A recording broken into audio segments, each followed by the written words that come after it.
6:11. Welcome to the third and final hour of the show. The last hour really just flying by, and we've extended the conversation we've been having around the sustainability of local healthcare.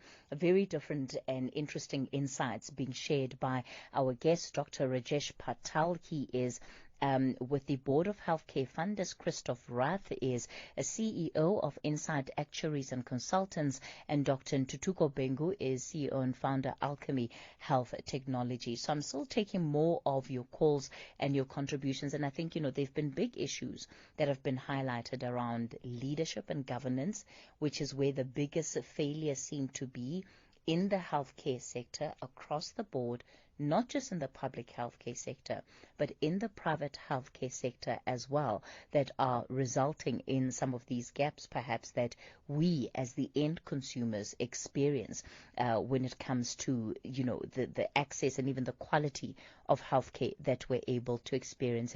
And for me, it's also been interesting to hear about the reforms. They call them low-hanging fruit even. What are some of the changes that can be implemented today, tomorrow, that will make healthcare in this country a lot more accessible? And pricing, I know, is a big one. Dr. Pillay in Gqeberha, good morning to you again. Gqeberha, good morning to you again. So now. Hello, Dr. Pillay. Good morning. I hope you can hear me better now. Yes, I can certainly hear you better. Go for it. Okay. First thing first, I wanted to say thank you for this lucid debate, because, you've had debates before, but, the issues do not come back, and I think your panel people there, they're experienced in this, and they're giving a very lucid debate. The point that I just wanted to raise was that, one, we have a huge discrepancy in South Africa where 80% of the population or more is catered for a public health sector, and the private sector only caters for 20%. And if you have to fix the system in South Africa, you would have to look at those that provide healthcare for the majority of the people.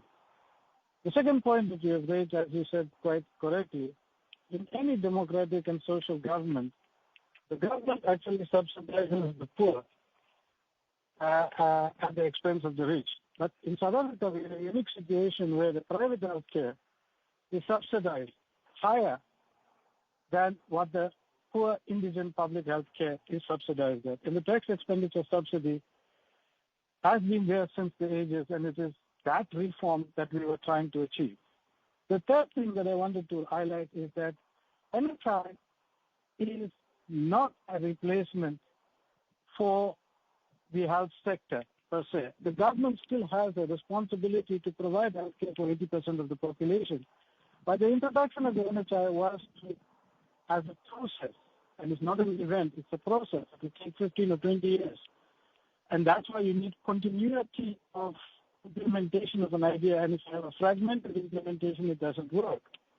The NHI was not a silver bullet to replace the healthcare system. The NHI was an intervention in the healthcare system to address the issue of the tax expenditure subsidy and the unequal funding of the rich at the expense of the poor. The issue about this is that health services follow the money. And if you have more funds in the private sector, then all the providers and all the provision of healthcare moves to that sector. And the NHI was a process to say, how do we equitably distribute the resources, both financial and human resources, so that it serves all of the population and not just less than 20% of the population. Now, the problem that we have had is that we didn't have effective leadership that understood the process, understood the policy, and implemented in a sequential manner. It is very important that you implement in a sequential manner. If you implement in a haphazard manner, your unintended consequences become high, and you do not achieve the objective that you need to do. Now, the Taylor Commission of Inquiry gave a very clear and succinct process. The Green Book of the NHI, the Green Book of Health and ANC Health Policy gave the direction. The Taylor Commission gave the processes that needed to be involved in implementation. But in our implementation till now, it has been patchy. Different ministers have been implement different things, and you don't have a sequential implementation of a plan. And everybody thinks there's a silver bullet that is going to solve the problem. not recognizing that it's a process that has to take more than 20 years and that you have to implement in a sequential, progressive manner to achieve an objective. Now, most of the things that we talk about is a lack of understanding, a comprehensive understanding about what needs to be done and what the role of different sectors is. For example, people say there is price fixing, as I said. But in the Competition Act, there is provision for an application for exemption for the health sector for actually getting a reference price list, but they do not do it. The same thing, many other things are not done. Rajesh Patel, there are many issues that have come up that has not been done. And if we do not know what is to be done and we don't implement that sequentially, and we just get a patchy implementation just to satisfy people here, we're not going to get a comprehensive plan. Healthcare involves the pooling of resources, the provision of resources, getting the throughput and getting the necessary health professionals and the health sectors ready for providing health care, having the necessary labs, having the necessary training facilities.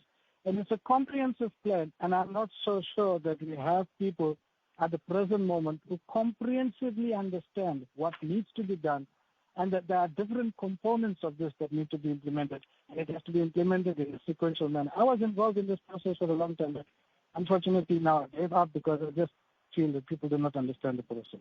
All right. Thank you. Dr. Pillay, let me thank you so much for calling in and for your really invaluable input to this conversation and how you've put it there, the fact that it is a 20-year process, and it's really saying this is not something that is fixed once a bill is passed, that they are years, it's a process that's years in the making. And the point that has been raised on the show is that we haven't been doing the work to lay the kind of foundation that will make an implementation of the NHI successful, at least not where we are right now. Anonymous in Gauteng, good morning to you. Hi, how are you? I'm well, thank you, Anonymous. Go for it. Yeah, better. Okay, so my contribution is, look, healthcare is quite broad and big, but here we are sitting with multiple smaller industries within healthcare. And as it stands, it would so be that in our current setup, we procure quite a lot of material in order to render services, right? So the doctors at the hospitals and the nursing staff or whoever who are clinicians need to get quite a lot of things to be bought for them, syringes and you name it. And that industry, that's a 21 billion rand industry, right? Only in South Africa. So that's what we pay for that. But what we found over time, because we just done a research now with the South African Medical Research Council, and what we found was 98% of that 21 billion rand spent is actually in imports. Now, maybe one of the ways to reduce the cost of healthcare is to try to localize them. But there's challenges even with that, because these things are healthcare equipment. They need FDA and CE approvals and so on, and CE marking. But we don't have capacity locally to have these CE marks and FDA approvals because it's such an expensive process. As a result, we end up shipping all this money abroad. Now, the DTI says, no, guys, you must go in there and you must localize this and you must try to do it the best way we can. But what also tends to be an issue here, the price at which both the private healthcare and government is buying these equipment, whether it's orthopedic equipment, whether it's hospital equipment, be it your Boyle's machines and so on, that equipment, the pricing that is charged, I can tell you comfortably that those guys are not charging for every dollar that they spend. You are charging anywhere around $40, right? Now that's unheard of because the profit margins are so huge.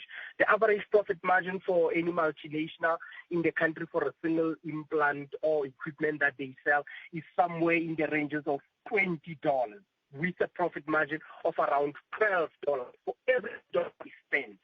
Now, that's where we can really make a huge difference if we were to say, okay, the input cost of all these things that we need to buy needs to come down. We've done it with our HIV drugs, and it has really made a great change for our people by allowing more people to have access without necessarily us increasing the budget.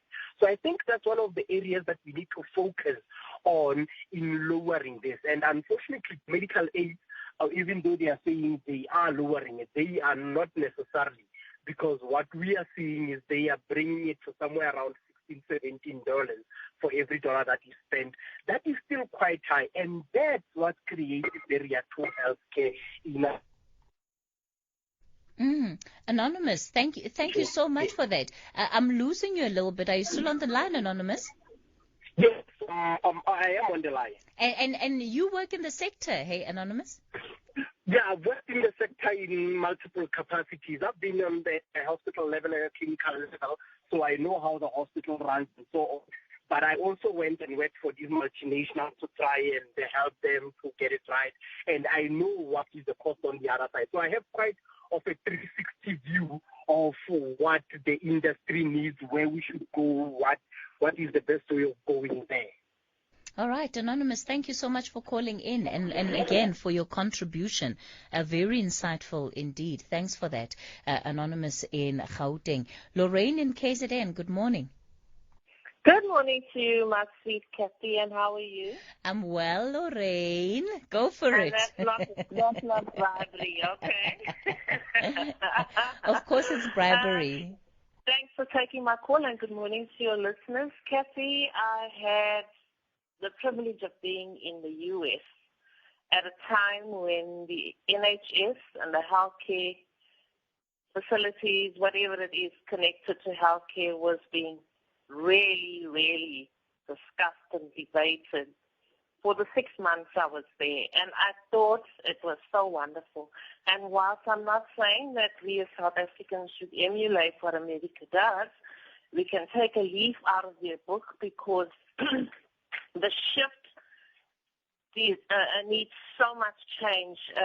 But the most important thing is the well-being of South African citizens is crucial and tantamount to what the objective sets out to do. I remember a time when I heard Mr. Velin-Kize, the previous health minister, being questioned about the NHS, and with due respect to him, he always seemed indifferent about disclosing the amounts that particularly the DA wanted to know about how much the cost would be, which is crucial. But that aside, I still think the priority should be getting health care the best possible for all sectors of the public, not just those who can afford medical aid. And I suggest to every South African, if you haven't been to a public health facility, make a point of going to visit one, and then you'll see how crucial it is for that to change for the betterment of the whole of our society. Because, Kathy, the saddest thing is some people can't even get to the chemist to buy a headache tablet, let alone get to a hospital and back home without having to repeat that. So if you've heard the word dire being used in terms of what healthcare in South Africa means for those without medical aid, and even those with medical aid, for that matter, who complain about the exorbitant prices, I think you should actually make a trip down there and go and see for yourself. But for me, what's most crucial is we need to, and that's not just government and the different political parties, we need to include society when it comes to the debate about healthcare once it's being decided that yes, we're going forward to implement. Otherwise, it defeats the purpose if the people are not involved in what affects them. Thank you. Bye.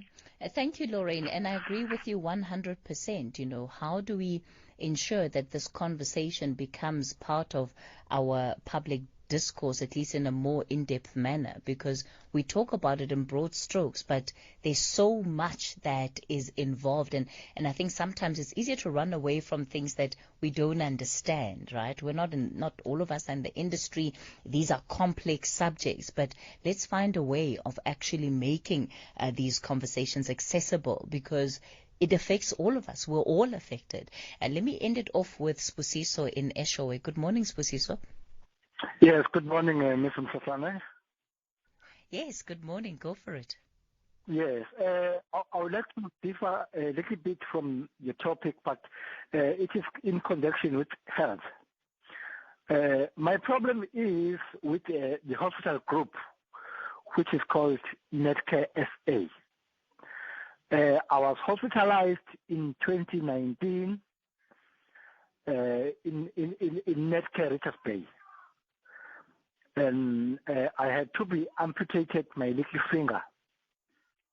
And the surgeon who was doing the operation on me had a mental problem. I could be able to see that because the gentleman abandoned me and referred me to a wound care sister. So then my little finger became so septic because the doctor abandoned me. And then I was referred to an orthopedic surgeon by the name of Dr. Van Wyk. And he had to undo the process that was not done by Dr. Naidu. And this doctor, in 4 weeks, he committed suicide. And I, as a patient, I could be able to notice that the doctor had a mental problem in such a way that I reported this to the hospital PRO and also reported this to the hospital CEO. But they could not take any action with my complaint. And now I'm left with a paralyzed hand due to that process. I hope you are still with me. So I'm listening, I'm listening to what you're telling us. Yes. And the difficulty, of course, is because your surgeon is no longer alive. Yes. Accountability, what does that look like in a situation like this? My problem is Netcare South Africa, knowing very well that the gentleman had a mental problem, because I'm a teacher by profession. I have only child psychology, but I could be able to detect that the gentleman had a problem because he shouted at me in front of the nurses and in front of the other fellow patients. And I could be able to detect that the gentleman had a mental illness.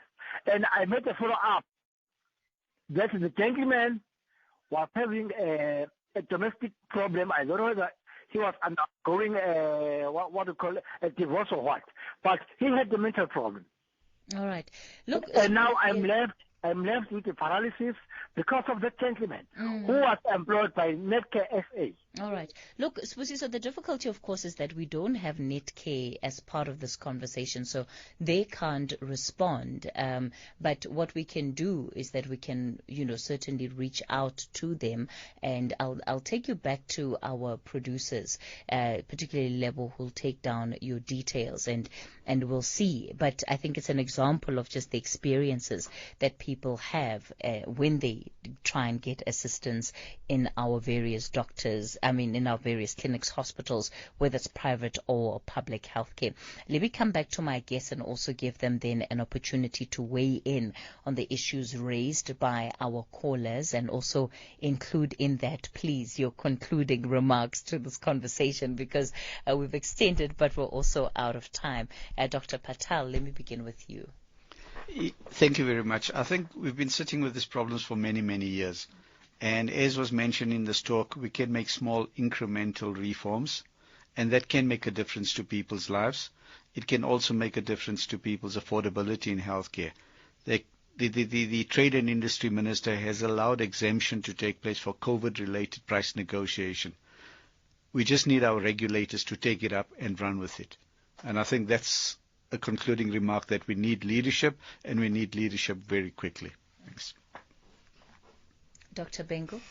Yeah, I think in Spusa's call, I just want to mention something that most people aren't aware of, in a private hospital setting, doctors aren't employed by the hospital groups where they work. They run their own separate businesses. Obviously, the common interest is the patient. But the issue of taking the matter up with the hospital where he was admitted, I think that's the right one to look at. And of course, what complicates it, of course, that the doctor is no more now, and the HPCSA obviously does get involved on matters like that.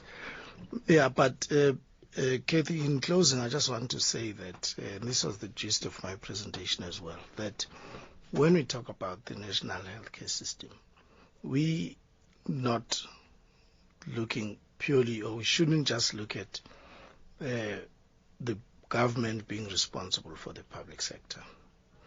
It has been shown, and actually the WHO makes the point, that the private sector is an important part of the national health system.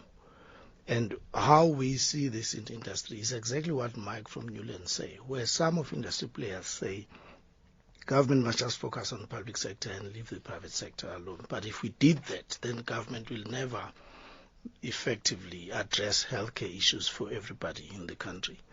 But the reverse also applies. When government comes up with solutions towards universal healthcare, it's just as important that government recognizes that private sector is a resource that it needs to tap into. And if anything that has shown this is actually COVID. And I'm encouraged. I've heard the DDG, Chris, from time to time referring to the fact that the lessons from COVID are going to be taken on board, because the issue here is that this is what we say when say private sector must be part of it. COVID showed us where people who are indigent were admitted to private hospitals in ICU care if they needed it. So let's not go back from a model that basically recognizes both sectors as an important part. Thank you. Dr. Bhengu, thank you so much for that. Christoff, you'll have the last word. Thank you. Thank you, Kathy. You're putting me in a powerful position here. I was listening very carefully to the callers, and maybe the one overarching comment I would like to make is that all of them in different ways highlighted how complex healthcare can be. Anonymous talked about inefficiencies in procurement. Sibusisa talked about negligence and how difficult it is for a patient to navigate that. Mike reflected on the tension between the public and private sector and the pros and cons of both, from his perspective. But maybe I want to focus on Dr. Siva Pilay's comment, just to reiterate that as a closing thought. I absolutely agree with him that the complexity of this system in the interplay between public and private is not fully appreciated or understood, and we don't have effective leadership that can implement that. And also the comment that he made about the sequencing of reforms is right on the money, is that it's very complex to sequence the reforms in the right manner. He mentioned that NHI was never intended to be a silver bullet. What I want to say is, I think unfortunately, many policymakers in our country is viewing the NHI as a silver bullet, an enormous quick fix or a reboot of the system, and that mentality is making it very hard for us to make incremental changes in the interim. So we end up with a public and a private sector that are looking at each other, focusing on each other's flaws, and finding it difficult to work together, with the exception of the COVID cases that Dr. Bhengu mentioned, whereas I think the private sector can do so much tomorrow to assist and alleviate the public sector and vice versa, that unfortunately the silver bullet mentality makes it difficult for us to achieve that. Thanks, Kathy. You've certainly all given us so much to think about further, and I think, if anything, there's a lot more conversation we need to be having to really unearth what contributes to our healthcare system, so that we as the general public are also better placed. I mean, what Anonymous said about the cost of importing medical devices. That's something that I hadn't even thought of. And yet there's, seemingly so much money that we could be saving if we were to make some of those changes. So an important public conversation to be having, and hopefully I'll be able to engage all of you further in future. Let me thank you for coming into studio. It's just after 11:30. Dineo Motawung is standing by with your latest news.